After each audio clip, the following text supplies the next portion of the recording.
एक बार की बात है, भारत एक सुनहरा पक्षी था जो अपनी समृद्ध संस्कृति, सभ्यता और व्यापार के लिए जाना जाता था।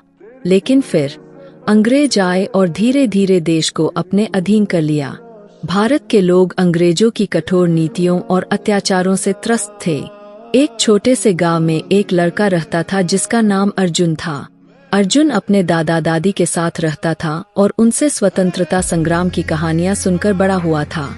दादाजी ने अर्जुन को महात्मा गांधी, जवाहरलाल नेहरू, सुभाष चंद्र बोस और भगत सिंह जैसे महान नेताओं की कहानियां सुनाई थीं, जिन्होंने अपने जीवन को देश की स्वतंत्रता के लिए समर्पित कर दिया था। एक दिन अर्जुन ने देखा कि गांव में लोग तिरंगा झंडा लेकर जुलूस निकाल रहे थे और भारत माता की जय के नारे लगा रहे थे।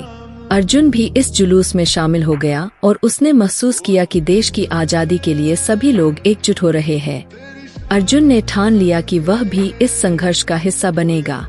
अर्जुन ने गांव के अन्य युवाओं के साथ मिलकर स्वतंत्रता संग्राम के बारे में जागरूकता फैलाने का काम शुरू किया।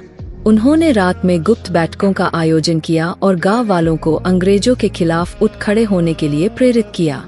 उन्होंने गांव के बुजुर्गों और बच्चों को भी इस आंदोलन में शामिल होने के लिए प्रेरित किया।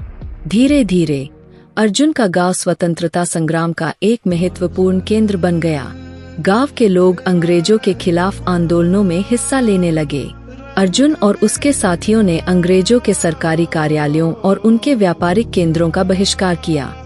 उन्होंने गांव में स्वदेशी वस्त्रों और सामानों का उपयोग शुरू किया।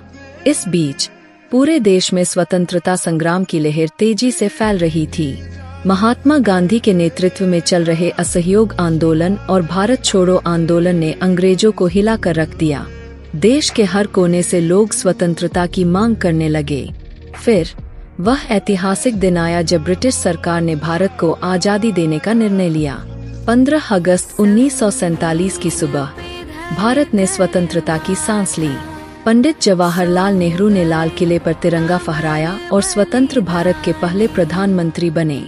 गांव में भी इस खुशी का माहौल था। अर्जुन और उसके साथियों ने गांव में तिरंगा फहराया और मिठाइयां बांटी। उन्होंने इस दिन को स्वतंत्रता दिवस के रूप में मनाने का संकल्प लिया और आने वाली पीढ़ियों को स्वतंत्रता संग्राम की कहानियां सुनाने का वचन दिया।